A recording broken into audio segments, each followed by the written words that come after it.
Hi, everyone, and welcome to the Stefan Livera podcast. Today, we're going to be talking about this concept of whether Bitcoin is being captured and what's the importance of privacy in Bitcoin and what's going on with the relationship between government regulations and Bitcoin privacy and what Bitcoin companies are being forced to do. So I've got some awesome guests, but firstly, I'm going to introduce the sponsors of the show. So this show is brought to you by Swan Bitcoin. You know, Swan is the best place to stack or auto stack your Bitcoin in the US with incredibly easy setup and low fees. If you're in the US, absolutely get your auto stacking on. It's so simple, even a no coiner could do it. 1, auto fund USD from your bank account. 2, auto stack your Bitcoin. And 3, auto withdraw to your cold storage. Swan don't charge withdrawal fees. They want you to follow best practices and hold your own keys. Swan crushed Coinbase's fees for recurring buyers by up to 80% and Cash App's fees by up to 57%. So set and forget, enjoy your life, just Swan and chill. Go to swanbitcoin.com/Livera to start auto stacking with Swan today. Next up is Unchained Capital, Bitcoin native financial services. Do you need a way to secure your Bitcoin using multi-signature? Well, Unchained Capital are making it easy for you to do that now with a 2 of 3 multi-signature setup. So you can, for example, you can get 1 Trezor and 1 Ledger, go to unchained-capital.com and create a vault. And in there, you can now split up your keys and keep your Bitcoin a little bit more secure in that way. Unchained Capital also offer loans. So if you need support with that, go to unchained-capital.com and the guys can support you there. So go and learn more at unchained-capital.com. All right, so I'm just going to bring in my guests now. So Rafael, Alex, and Matt. So I suppose just very quick introductions just for listeners who are not familiar. Rafael, he's a partner of the Crypto Lawyers and also a past guest on the show. Matt Odell, very well known in the space as a co-host of Tales from the Crypt and the Rabbit Hole Recap and a well-known privacy advocate. And Alex Gladstein, the CSO of HRF, also well known as a Bitcoin advocate and also discussing Bitcoin privacy also. So welcome to the show, everyone. Thank you. Thanks for having us. Great.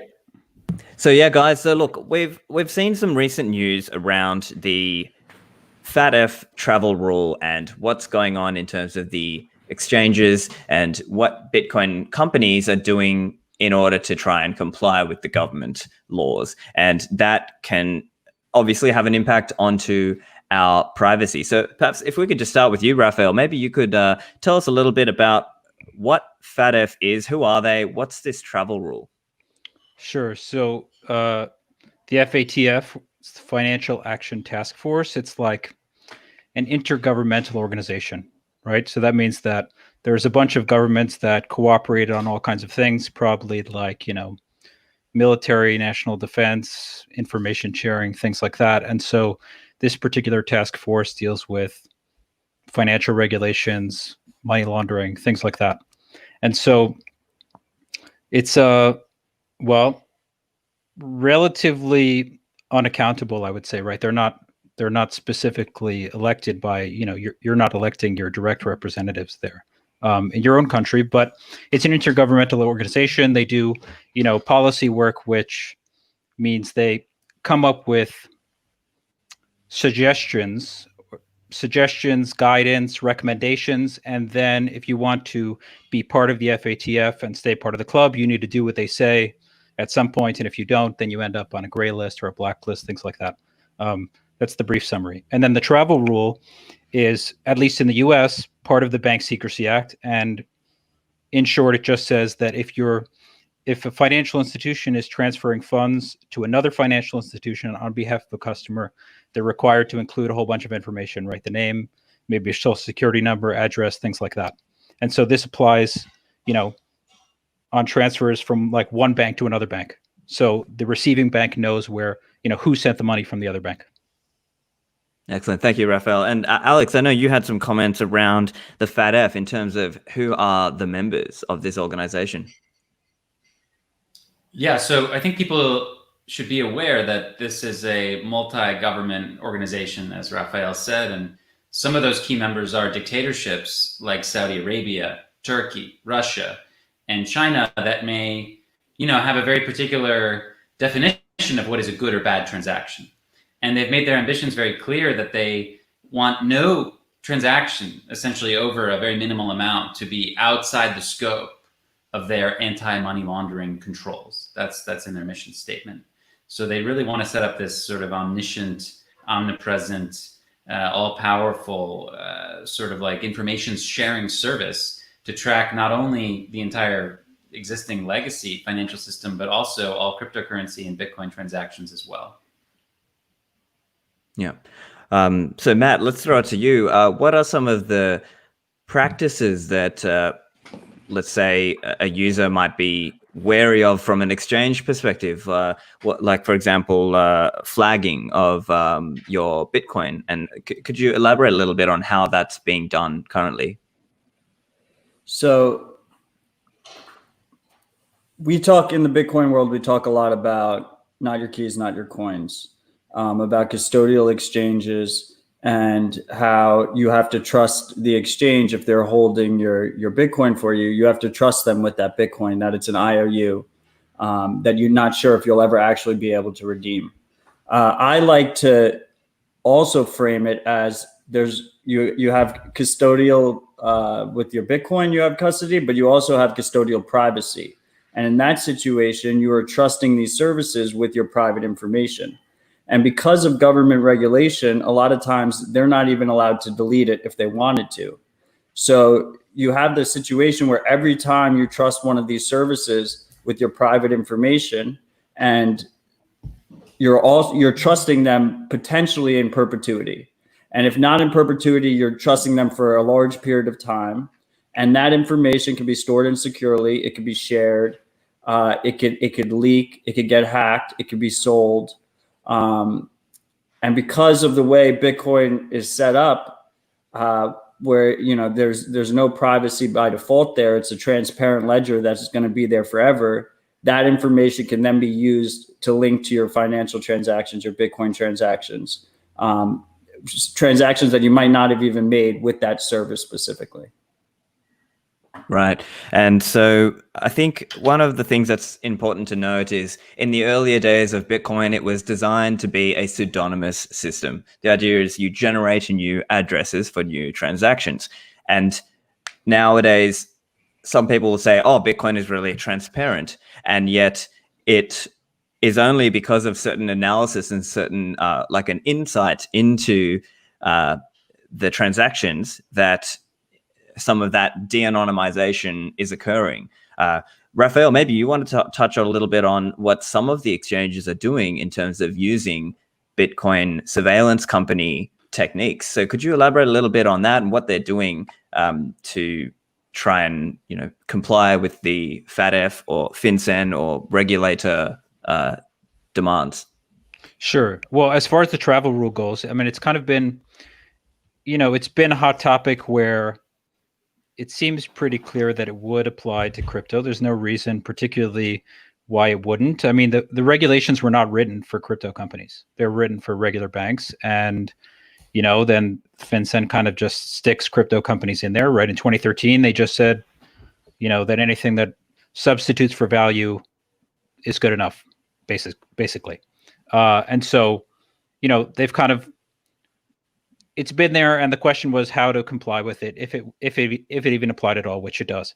And so that's where the recent news comes in, where Coinbase and BitGo and some other large exchanges are coming up with a system where they can share XPubs or something and keep track of the addresses. And if you send to one of their one of the other partner exchanges, they'll know and be able to share the information. But the key distinction is that this only applies when they're dealing between different financial institutions, right? And something I mentioned to you guys the other day, that if a company is just selling Bitcoin to customers, then this rule doesn't really change anything, at least not relating to that transaction, right? If you just buy Bitcoin from a company, they don't have to send you your own information. That would be the equivalent, right?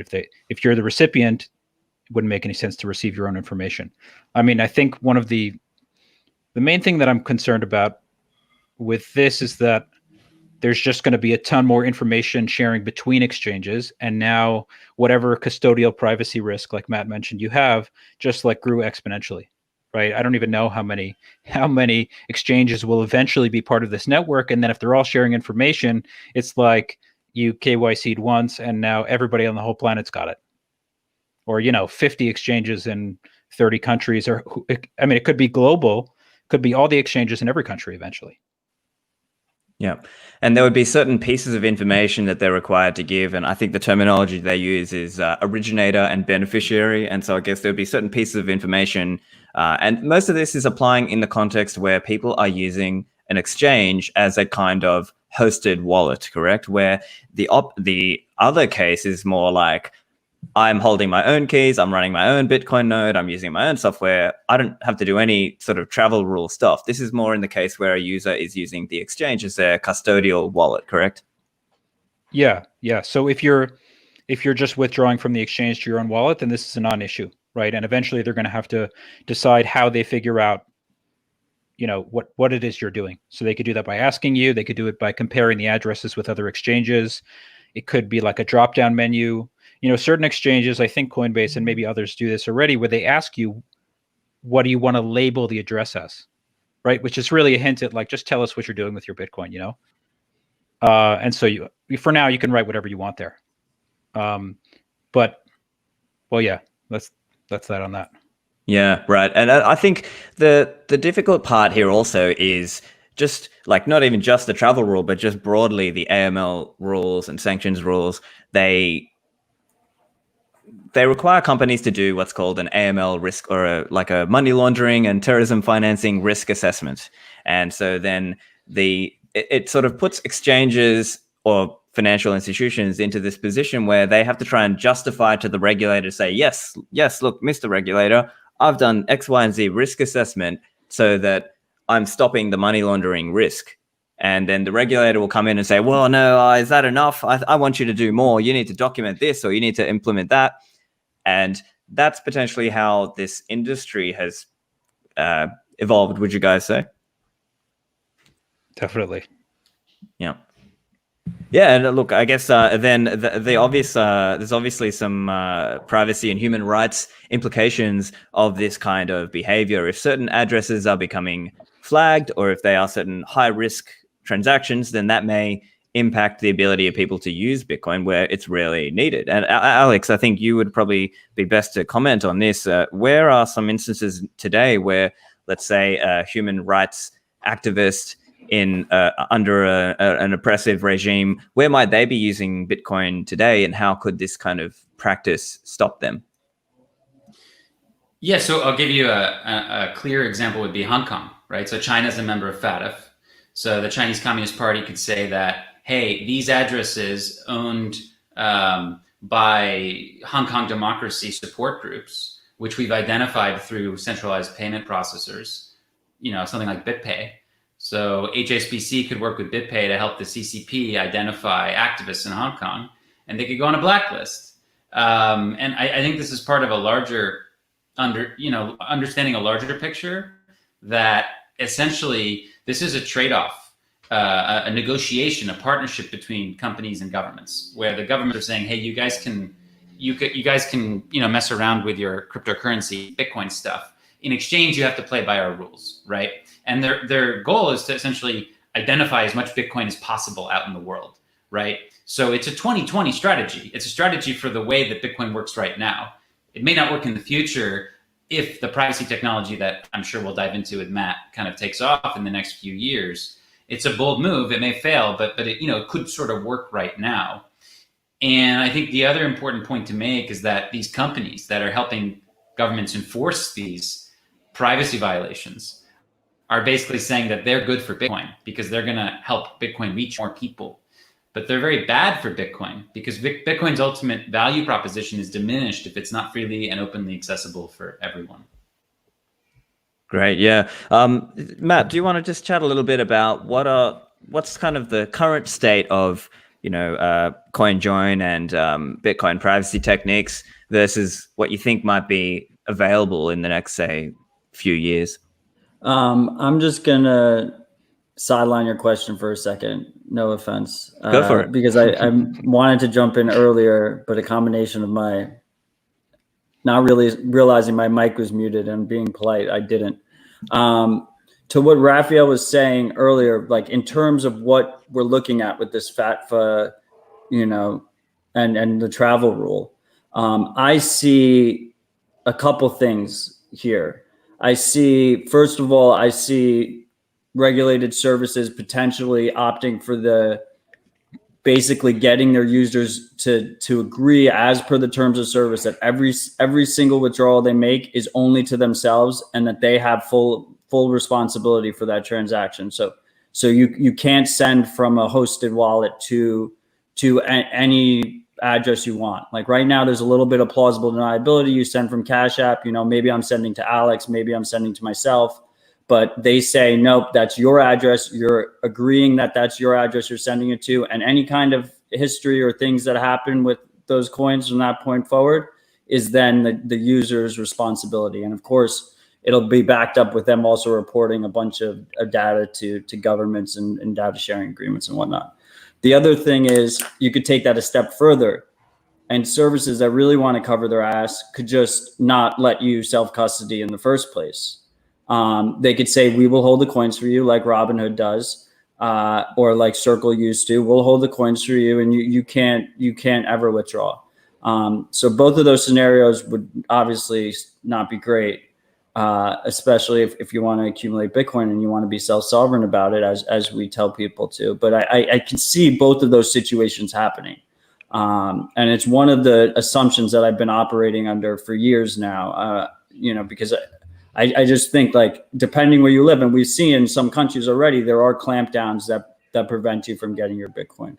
And then the last thing is I wonder, there's like a middle ground here.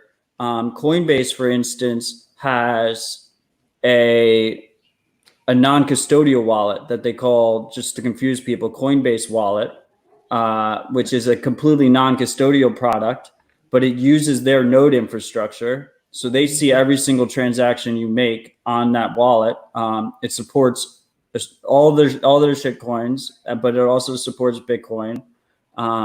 So I wonder, like, where do we see enforcement happening in terms of the travel rule, et cetera, in terms of a wallet like that, right? Where Coinbase is obviously, very much in bed with regulators. They're selling products to the IRS and the DEA, and you have this travel rule, and they see all the transactions. How are they going to handle that? How do we see that playing out? Yeah, it's a tough question. And I think it's like we've got this tension where the exchanges are living under fear of losing their banking license or getting shut down. And so then they are playing this game of trying to appease the regulator. But then all of us out here who want privacy are like, no, we don't want that. We don't want this surveillance technology.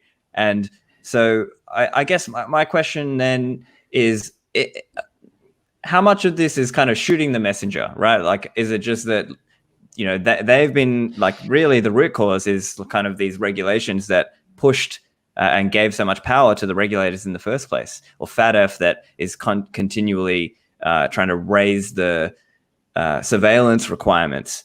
I guess that's one way to frame it. Another way to frame it might just be, it's like the Baptist and bootleggers thing, right? The chain surveillance companies are trying to say, you need to use us. Everyone uses us, when perhaps there are other methods available for crime fighting. What are your views, guys?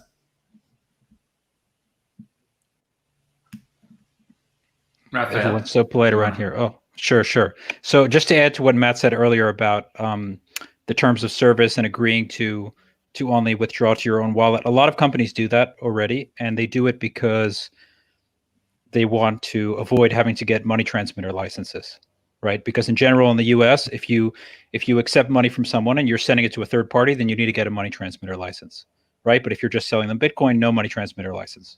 So there's already reasons to do that. Really, the law rewards non-custodial solutions or limited custodial solutions. Like, the more custodial it is, the more regulations there are, the more loss of privacy there is. And so, well, I guess that's one good thing about the incentives, right? That the law will punish you and punish your users and punish us all for not living up to crypto's ethos. I forgot what the other thing was I was going to say, but that was, can you give me a 2-second summary of your last question? I apologize. Oh, I was just getting to that point of, are people like, are we shooting the messenger? right? Is it just like people getting angry at, exchanges when they're living under this, Okay, first of all, delete Coinbase. Okay? Delete Coinbase. Second of all, I don't know that we're shooting the messenger completely, but some of them are very enthusiastic about this. You know what I mean? Just like a little bit too enthusiastic. And none of them, even as far as I could tell, even give a nod to privacy. They don't even barely talk about. Maybe occasionally someone will mention, yeah, well, we care about that, but as far as FATF goes, they had their 2019 set of regulations, and I searched in there for privacy, or the recommendations, right, about crypto, and the word privacy comes up 0 times in terms of talking about personal privacy for users. The only reference there is a reference to privacy laws, right? Not laws that actually protect your privacy, right? Just like, regular privacy laws that theoretically might sort of protect your privacy in some circumstance. So they don't even weigh that. None of them seem to weigh that as a serious consideration, except in, occasional public statements. So I think we can give them a hard time about that until we can see that there's real compromises being made, saying, sure, this extra piece of information might be helpful, but it puts users at a lot of risk, so we're not going to do that, right? Or some kind of compromise, because it doesn't seem like there's any. It's just ever-growing, fear-mongering surveillance state increase, right? And it's broken incentives. Rafael, to help illuminate for the listeners the morality of these different companies, I remember you talking about the fact that there aren't necessarily forced sort of legal, there aren't necessarily laws that force American companies to use, for example, chain analysis, right? So what are these companies forced to do? And what would you say about their client rights policies and how they treat their clients if they are, using chain analysis if they don't have to? Right. So they're not forced to use them, right? The law basically requires that they have a reasonably effective policy, right? And reasonableness is obviously subjective. So they have to do a good enough job, essentially, to prevent money laundering, whatever that means. And so because that's kind of an open definition, then they're given some freedom to choose what kind of strategies they want to use. And this is the one that they've, one of the ones that the larger exchanges have chosen to use, partially because they believe it's effective, but it also gives them a competitive advantage in that these services are expensive. And so it's an extra significant barrier of entry for smaller companies to get into the space, right? The big companies are in favor of heavy-handed regulations. The more expensive the license, the less people can afford to get the license, the less competition there is, the higher fees can be. Right. So we're not shooting the messenger. They are complicit, is what I wanted to sort of help people understand. They're going above and beyond, they're going above and beyond what they need to do, and they are complicit. And so we're not shooting the messenger, and we should be critical of them. Yeah, absolutely. All of them. Sure. Yeah. And so perhaps then this is also to what you were saying, Rafael, it's a question of structure then. So if the exchange is structured in a way where you only receive to yourself, then Bitcoin people can sort of prioritize or build services in a way that actually respects more the user's privacy by if they try to encourage going down that non-custodial pathway, correct? Yeah, I mean, I don't know exactly how it will be figured out from a technical perspective. I mean, I think they'll have either you can agree just to only send to your own wallet, or they'll have this bulletin board system, whatever they're doing, or they're going to ask you what you're doing. But I guess if they're selling Bitcoin, they have to get the Bitcoin from somewhere, which means at some point the one exchange is going to interface with other exchanges, right? If it's not all users trading with each other, there's some issues there, logistical issues, but I think it's possible to build, Bitcoin specific services that can protect some degree of privacy, at least if they try. And they also need to try and make an effort towards doing that. Do you know if the travel rule that they're basing this on is the $3,000 one that is currently sort of in the legacy system, or are they going for this $1,000 sort of limit? Sure. So FinCEN's rule is 3,000, and the FATF says 1,000, and FinCEN can do that or not do that. I mean, I think it'll be up to FinCEN if they want to revise the regulations, and then it's a matter of, does Congress need to pass another law or pass an amendment to the regulations, or whether it's something that's delegated to FinCEN to just change spontaneously. And then there'll be, public review process and comments and things like that. Yeah. So this is something it'd be great to hear Matt also talk about, is like how powerful Lightning could be, because, at the end of the day, most Lightning transactions will probably be less than that amount for now. So they might, go totally under the radar, right?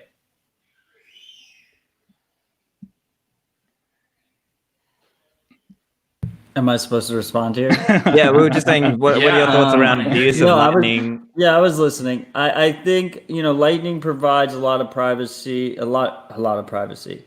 The privacy guarantees of Bitcoin are pretty much non-existent. You have to go out of your way to use it privately. It is very difficult to use privately right now. It's way easier to use it privately than it was 2 years ago or 3 years ago, but it's still extremely difficult, and you can shoot yourself in the foot a lot. Lightning improves that significantly, I think, on the sending side. And there's obviously still work that needs to be done there in terms of just Lightning UX in general and building out the network. In terms of fiat value, Lightning capacity has gone up like 12% today. But on the receiving side, it's very difficult to do so privately. We have these fixed pub keys that are being used for the node identifiers. So once that pub key is linked to your identity, you're pretty much screwed. So like if you're trying to use it privately to receive, you have to keep creating new Lightning nodes and keep them isolated. Most of the Lightning implementations don't have coin controls, so a lot of times you can screw up on the on-chain side, which a node doesn't have great privacy guarantees. All your public capacity, if you're a routing node, is known to the world and broadcast. This is how much Bitcoin that I am staking on the Lightning network. So you kind of have to run it through Tor if you want to be a private routing node. If otherwise, we end up with a bunch of Lightning nodes that are run by big Bitcoin companies that are running from server farms that are controlled by Amazon and all these other big companies in known places, and they could get pressured into handing over information relatively easily. So we need people to be running routing nodes themselves, but they're not going to want to give up their IP address because that's personal data that can identify you. So they're going to have to run it through Tor. And then when you run it through Tor, there's a lot of reliability issues there in terms of having lots of channels. You can't compete with these like the bit refills of the world. I've tried. You just can't do it. So that's a shortcoming of Tor. Hopefully we have more tools available to us in the future, but it's definitely an improvement. And then the other thing I just want to mention is I've been hesitant to talk about this, but since it's so relevant right now, is because we have those pub keys on the receiving side that are known or that are fixed and can be known. It could very easily.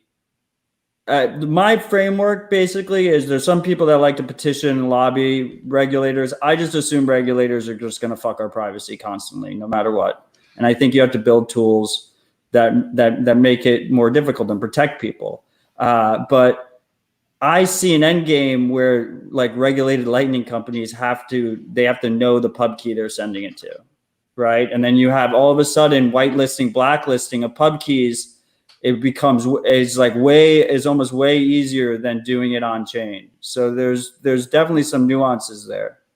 Yeah. So I actually agree with Matt in that we need technical privacy, but there is also legal privacy, right? And in democracies, we may be actually able to have legal privacy. I'll give you an example. Look at something like what Jack Mallers is doing with Strike. So if Strike is successful, most of the volume on Strike might be for daily purchases, which might go under this limit, and therefore they may not have to report it to the government, right? So in a democracy, you could have legally protected privacy for small transactions, which would be a big major victory, I think, that groups like Coin Center are sort of pushing for, like sort of like treat Bitcoin like cash, right? And I hope they win, and I agree. I'm just skeptical that the government will sort of allow that long term, which is why technological privacy is like the most important thing by far, right? And also very important is that people who live under dictatorships, 4 billion plus people, they don't have a shot in hell at having legal privacy. Their only chance is technological privacy, which is why that's so important. Yeah. And I think, I guess for those users who really want privacy, they need to acquire Bitcoin without KYC. That's probably the most important part. And then use these coin join techniques or potentially Lightning privacy techniques. And as I understand so far, the surveillance companies have not really looked too much into trying to surveil the Lightning network, although currently there are some theoretical attacks that have been disclosed in terms of ability to surveil, let's say, the amount of money in a channel, let's say. But I think the surveillance technology for Lightning hasn't really been built out yet. It's probably fair to say. What do you think? Some of them have like on-chain Lightning analysis. So if it's connected to a suspected Lightning open or close, but none of the big ones that I know of have active Lightning surveillance, which would basically, what that would look like is running large routing nodes and basically trying to be in between the payments is like on the most simple level. Alternatively, as I said earlier, you could also presumably pressure the big routing nodes to give you data so they don't have to run it. In that situation, you would see something like maybe like we see right now, right, where you have an exchange and they're feeling pressure from regulators, so they hire someone like Chain Analysis, and data sharing happens, right? I also think there's a scenario, Stefan, where they just ban the use of Lightning. Like FATF and the US government could just say, hey, Coinbase, Square, all these different companies, fine, you can do your thing with Bitcoin and with Ethereum or whatever, but if you use Lightning, you're out, or you're going to get fined. So this is why it's so important that we have this sort of Trojan horse theory about Bitcoin privacy, where we need to keep working on-chain privacy, so much so that it becomes very difficult to track and understand what's what and do linkability tracing, because they won't be able to ban Bitcoin. I mean, that's going to be the lifeblood of all of these systems. But they could very well ban, the use of Lightning or privacy coins or whatever. So this is why the work that what Chris Belcher's doing is so important, and this is why the Human Rights Foundation started a software development fund in this area, is because we know economically, financially, they can't ban Bitcoin. So Bitcoin is the hope, right? Bitcoin is the way we can sort of force our way, right? Why couldn't they ban Bitcoin? Well, then I just don't see a world where you could have like a cryptocurrency industry without having access to Bitcoin. Well, what if you did? What if the ban looked like you ban self-sovereign Bitcoin? So you say you can access Bitcoin, but you either have to keep it on a compliant exchange service, or if you do withdraw it, you have to constantly give us address disclosures and how much you have. So they could still get their cake and eat it too. I'm not saying it would be easy to enforce. Don't give them. But I also don't think it's that outside the realm of possibility see that kind of regulatory regime come into play. Look, that would be really stupid, I think, for an innovation perspective. But they could do it. But look, if they do that in the United States, you could just go somewhere else. It's not like all 190 countries are going to agree to that, right? Yeah, I would just say that FATF itself is only 37 countries. Yeah, those kind of things seem pretty unlikely. But that being said, I just want to add a point from earlier about political versus technical solutions. I feel like Bitcoin is a technical solution to a political problem, right? The monetary policy problem, and mainly the monetary policy problem. And so for anyone who's listening, I would not count on political solutions to what are political problems, right? That's just not a thing, or we wouldn't have Bitcoin in the first place. So the technical solutions are important, and we should, support and use and encourage those.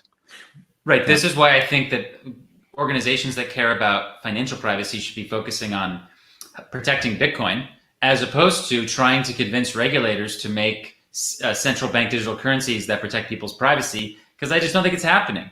I mean, it's a nice dream. It's a nice little, idea that we could have that in a utopia, but it's not happening because these governments and corporations are so thirsty for your data and they want to know everything that's happening. So our best bet is to just sort of use legal protections in democracies to prevent them from regulating Bitcoin too much, and to build a technology that makes mass global surveillance sort of not feasible. I mean, that's our best case. Yeah. And I think adding to that point, is there a cultural element here as well? So if, because using the Uber example, right? If enough people use Uber such that it just wasn't politically feasible for the government to ban Uber, is there a similar case with things like Bitcoin and privacy and trying to help people understand that it's not about helping the terrorists or whatever? It's more about financial freedom and kind of winning hearts and minds. Do you see that as an important thing that Bitcoin people have to try and promote? I'll jump in on that really quickly. I think we're very, very, very far away from that, because what you've seen over the last 6 months is that the government can literally put you out of business and destroy your life's work, and you're not going to do shit about it. I don't know if we're allowed to curse, but unfortunately, there's just nothing that anyone can barely do about it, right? You can be upset and you can complain. It's devastating. But if people are willing to let their businesses be shut down for months at a time, they seem to be able to put up with anything. And Bitcoin is just not that dear. It's dear to us, but to like the majority of people, they care more than they care about their, probably small Bitcoin investment. This is another reason why Bitcoin's historical development is so important, and we're so lucky it sort of grew in this way, that a large percentage of Bitcoin is held in a sovereign way. I mean, I know there's a ton of people who have custody Bitcoin, and people have exposure to things like GBTC, but a large amount of Bitcoin is actually held by the people who own it. And because of that, even if governments decided to do what Matt is pointing out, where they could just basically remove your ability to withdraw, that would create a black market. That would create two Bitcoins, right? And the Bitcoin that I would hold would have a premium. There'd be a black market price for that. It would be more expensive than Bitcoin that's trapped in the sort of US government's regulated bubble, right? And that over time, that economic financial pressure actually, I think, makes it really, really hard to enforce, even more so than a legal or political kind of pressure, in my opinion. Yeah. Yeah, I mean, I don't think they could successfully ban it, partially because of this cultural reason, partially because you'd have to go, you'd have to actually enforce it and go person to person and try and claw back that Bitcoin. But I could just see like the criminalization of honest Bitcoin holders, and it will hurt in whatever countries that happens in. I'm not even saying in America necessarily. Wherever this happens, and it will happen in some places, it will make honest people criminals. And it won't be the first time we've seen governments make honest people criminals before. So I really wouldn't be that surprised if that was to happen. And I think, that's one of the reasons why I focus so much on education, is because, Bitcoin's a defensive technology. It's a defensive tool. It falls in the same subset as something like encryption or guns. And when you have more people that have those things, it becomes more expensive and difficult to claw back your rights. And that's the hope, right? So every day that goes by where there's not a major state attack against Bitcoin is a day that I'm more bullish on Bitcoin. And fortunately, most governments seem to be very distracted. They've been very distracted for the last 10 years, and they don't seem to be changing anytime soon. But it's just something that Bitcoiners should be vigilant about, specifically to their own situation, because I don't think it's that much of a risk to Bitcoin, the protocol, or the network, but it is a very big risk to the individual Bitcoiners. Right. And it may well be that, let's say, hypothetically, they go person to person, or they look for a big, well-known person and make an example, right? Arguably, that is what happened with Ross Ulbricht, right? They found the creator of the first well-known darknet market and absolutely hit him with the book. And there were a lot of dodgy things about that case. But I guess also given, that hasn't stopped the creation of other darknet markets. They still exist today. And I think it brings up this question of compliant Bitcoin versus defiant Bitcoin, right? And if there were to be some kind of network of kind of government compliant coins and coins where the history can be perfectly traced within that little pool of whitelisted coins, but then you've got this whole unregulated side. How do you think that would play out? What would happen in that scenario? Do you think it's likely that that scenario just won't come to pass? We would hope for like brave whistleblower types who would be at the back end of companies like Coinbase, who would just empty these wallets into the open world, and we would celebrate them. And so that's free. Those people will be in our world if this does come to pass, and we will build statues of these people. Rafael or Matt, do you have anything to add on that idea? Compliant versus defiant Bitcoin, if you will. I mean, I don't see. It's hard for me to fathom how that plays out. But yeah, I mean, I don't think it'll be as visible as that, as like two pools of Bitcoin. But I mean, we kind of already see it, right? Like, do we think like the million Bitcoin that are in Coinbase, like Coinbase has done so much bad shit. Like those million Bitcoin are like never coming out of Coinbase. Like, I don't know. Like what it'll take to remove those Bitcoin from Coinbase, or like the Bitcoin in GBTC or future ETFs. Like it almost feels like once it goes in there, it just like never really comes out. I do agree that they will make examples of people. That's what they did with torrents too. It's like textbook. You make an example of the big fish, and then like 80%, 90% will comply just out of fear. And then last but not least is like when you have a situation where you can basically after the fact hit people with certain things because the Bitcoin ledger is long term, you do end up putting people in more vulnerable situations, right? Than something like a torrent where like you got hit like 4 months after the fact or something like that. Like there could be situations here where people get hit with things, 5 years, 10 years down the line. Got to be careful with your on-chain privacy. So I suppose it might be good to just talk a little bit about the current state of how things are working right now. So the way the Bitcoin surveillance companies or financial surveillance companies, right, Chainalysis, Elliptic, CipherTrace, and others will sort of sell the message is they say, look, we aren't the ones identifying customers. We're just giving the tool to the exchange. And then the exchange compliance staff is there trying to understand the flow. Is this a high-risk customer, or is this customer okay? And generally speaking, most exchanges, they want customers, right? So they would generally be reluctant to flag that customer, right? Because you want more business, just generally. But on that side, they're trying to do that aspect of, I think, Rafael, we were talking about this on our earlier episode where we were saying it's kind of like, what is it? We pretend to do the work and they pretend to pay us. So is there, some level there of like exchanges just have to make it look like they're doing something, and people can just accumulate and self-custody. Right. Well, yeah, I mean, I think that really is a part of it, that there's a lot of work that is done just for the sake of showing that you're doing something, so that you can show that your policies and procedures are, reasonable under the circumstances, and like you putting a lot of effort into it.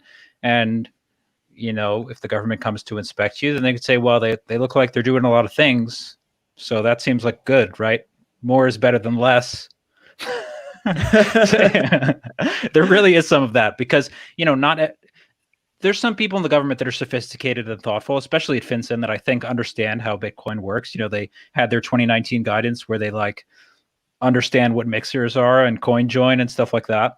But I can't imagine that every, inspector is going to be that sophisticated. And so if you just wow them with a little bit of, paperwork and processes and, flags and see, look, all these buttons are lighting up on the screen. There must be a lot going on. I don't know. It's kind of a gray area, right? Where some of it is like legitimate and this is harmful data collection and it puts us at risk. And for some companies, especially the smaller ones, they may not all keep as good records as we're worried about. Like the big exchanges are definitely the worst offenders in terms of doing a very good job at cataloging all of your information and keeping it readily available and accessible forever or for a long time. But I don't think that kind of burden and that kind of expectation can be reasonably put onto smaller businesses. Like if somebody runs one Bitcoin ATM, like what kind of compliance operation can the government reasonably expect them to do? You know? And so as far as people that are going to use KYC services, I'm generally in favor of smaller ones versus bigger ones for that reason, because you're just dealing with one person or two people or three people. I mean, look, not everyone wants to buy from a Bitcoin ATM. You know, the UI isn't that great and the fees are high. But in general, smaller is better than bigger because the bigger ones just have the money and the motivation, the economic motivation to be compliance behemoths. Mm-hmm. Yeah. And also, I guess kind of sort of like that game theory idea as well of like, if there are enough ways for non-KYC acquiring of Bitcoin, then does that mean people sort of at some point just sort of say, well, we're not going to be able to police this thing, so we're just going to have to try to manage it, right? So similar to that idea where I think there was actually an example where I think it was in, was it Russia, where they intentionally, because they knew people would otherwise use Bitcoin, they would just sort of like letting them use the bank accounts. Yes.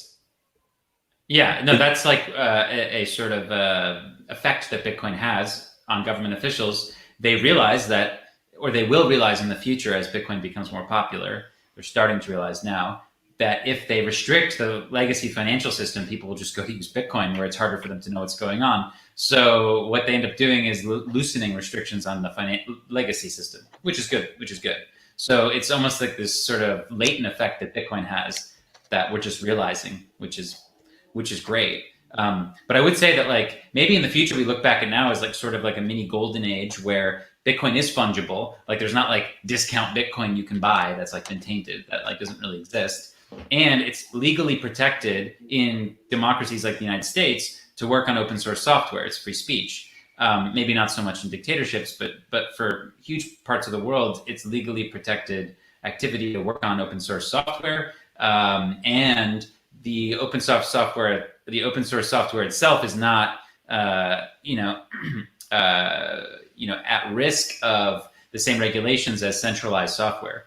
It's completely different. That's so important for people to understand the difference between, something like a centralized mixing service and something like CoinJoin. So currently we're living in, I would argue, kind of like a mini golden age where we can develop this technology. It's legally protected. Bitcoin's still fungible. And now's the time to double down on this, because maybe in 10 years it's different. Yeah. Anything to add, Matt? No, I mean, I agree. I think the answer is open source software. Like I'm wearing one of the answers on my hat right now. Yeah. I think long term, most people won't buy Bitcoin. They will earn Bitcoin, and most people won't sell Bitcoin. They'll spend Bitcoin.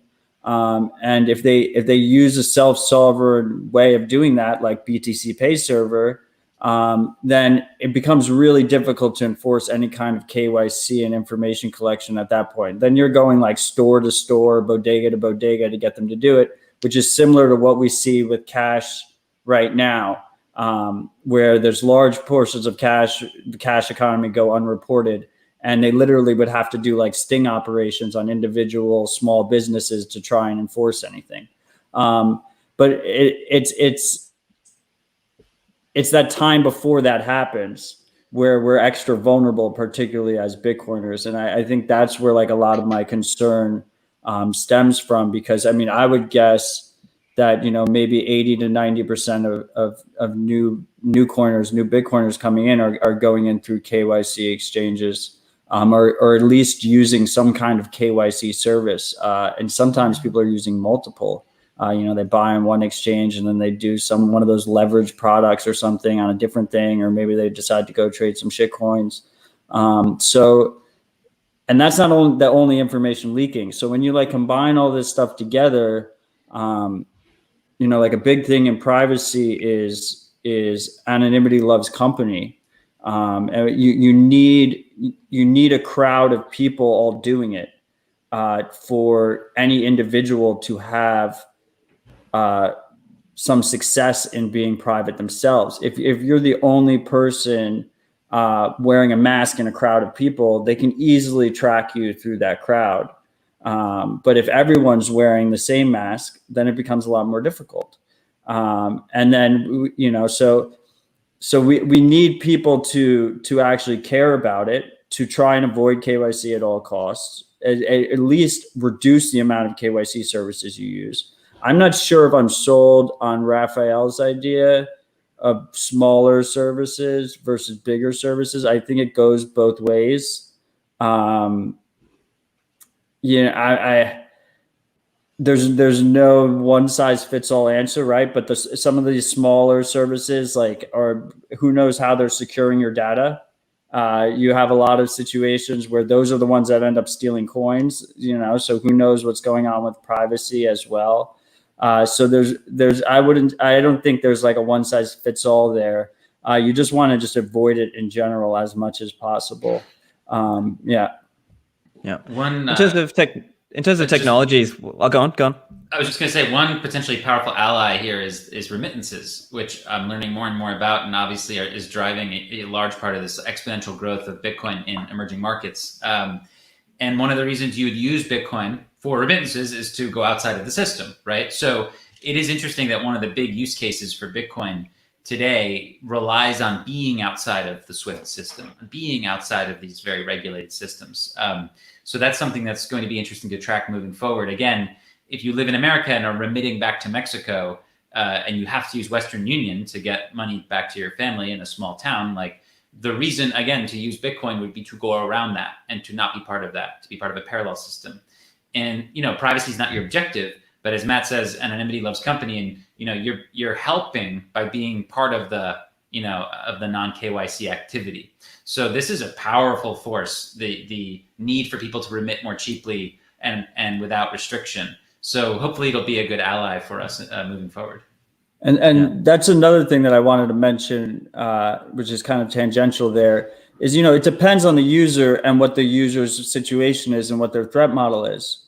I was just on the Satoshi in Venezuela podcast. If you're a Venezuelan, your primary threat is Maduro. You're concerned about Maduro having that information. Right. So you can choose a KYC source that very well is very much likely to be giving information to the US government and be completely fine with it.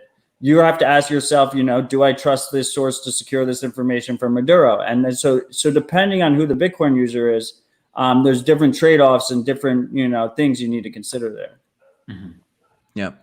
I can add one thing just on this general topic, that I love how Bitcoin culture is so adversarial thinking, right? We're all brainstorming and, stressing out about these future problems and current problems and what terrible things can happen.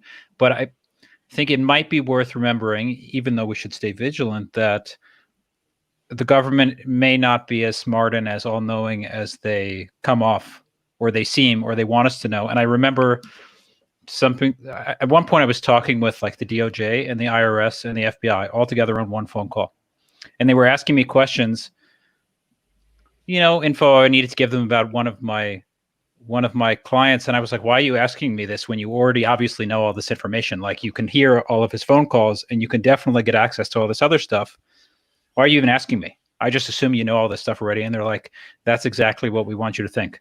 So we don't know how organized they really are. We know they collect a lot of information, and you guys probably know more details about that. No more details about that. But a lot of it definitely relies on us being worried about what they might know, right? It's just how people are. If you think somebody's watching you, you're going to behave, and then they can just stop watching and you'll keep behaving.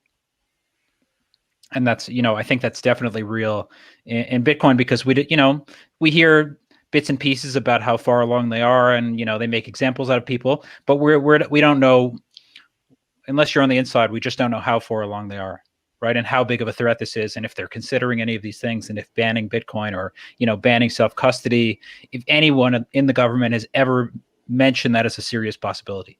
We don't know that for sure yet. So definitely be vigilant, but it's also possible that there will be some good outcomes or absence of bad outcomes that we're not expecting. Right, we could be surprised to the upside, right? I think Trying to be positive. Yeah, well, that's. I think we've also got to be practical in terms of what we can do, and so I think the obvious steps we can do are things like build the local Bitcoin meetup scene, have a family and friends non-KYC little informal trading network, kind of encourage people to use self-custody, CoinJoin, and so on. What do you guys see? What are some of the things? Where should our focus be in terms of things that we can do? I was just going to say, encourage people to own their own Bitcoin. I mean, that is just the most important thing. Because if enough people are owning their own Bitcoin, as Matt said, the idea of a door-to-door sort of search and seizure is not feasible with Bitcoin. It's not like gold. It's not as confiscatable. It has confiscation resistance. So if enough of us are storing it, we kind of hold the cards. We have the leverage. But if only a small number of people are holding and a large number of corporations control the Bitcoin, then we don't have the leverage, right? So I think not your keys, not your coins has got to be the mantra here. Yeah. Anything to add? Well, I think everyone would agree with not your keys, not your coins, and you should hold your own Bitcoin. The question is how to get it, right? And for the vast majority of people currently, they're doing KYC and giving up a lot of privacy, which puts them in potential danger in the future, or danger now. And so the question is how to get it without doing that. And the best, earning it really seems like the best answer. It's something that it's an awesome thing if you can do it. Yeah. So, go ahead, Matt. So you have earning Bitcoin, you have getting paid for goods and services, you have mining Bitcoin, which, depending on your electricity prices, you are going to pay a premium for that, but it is KYC free. You have P2P services, which are non-custodial, which right now are sitting outside of the law. It doesn't seem like the law applies to them yet. It could happen in the future, like HODL and BISC, which BISC is a little bit is more censorship resistant there, because HODL is an actual company, but they're not custodying. When you use those services, it depends on your payment method, because if you're using a bank account, then obviously there's some private information leaking there, versus using something like cash. Then on the Bitcoin side, you're going to want to use your own node. You need a node to interact with the Bitcoin network. If you're not using your own node, you're using someone else's node, and that node can track all your transactions and balances and potentially your IP address if you're not connecting through Tor or VPN. You're going to want to learn about using CoinJoin, and a lot of the mistakes you can make along that way. That is not something that can just be explained in a 5-minute little bit. You're going to have to do a lot of research and play around with it and get used to and get comfortable with it when when your life is not on the line. And then, further educate yourself from there, learn how the Lightning Network works, learn some of the nuances there, and just keep on looking into that, because, some of the ways I've learned, the main way I've learned about Bitcoin is just making a ton of mistakes throughout my Bitcoin experience. And unfortunately, I live in a country where those mistakes didn't cost me too dearly. For other countries, that's not the case. So if your privacy is life or death, if shit really comes down to it, like, you need to be extra careful. Like, you can't be learning by making those mistakes. You have to try and avoid them as much as possible. The other thing is that, look, it's too much to ask folks who are, just getting into this field to do anything really more than own their own coins, or at least have sovereignty. And that may be enough for now, because even if you give up your KYC and use something like Square or Coinbase to buy your Bitcoin, which is what most Americans are doing, or most Europeans, etc., most East Asians, if in the next 12 to 18 months, open source software can be developed whereby you can use, a piece of software that you can download without giving any information up to obfuscate where those funds are going, we can mitigate the problem, which again, why this is so important to do right now. But if you never remove your coins from the custody of someone like Coinbase, you could be totally screwed. So at least you got to get your coins in your own control. And then you may have an option to remain private.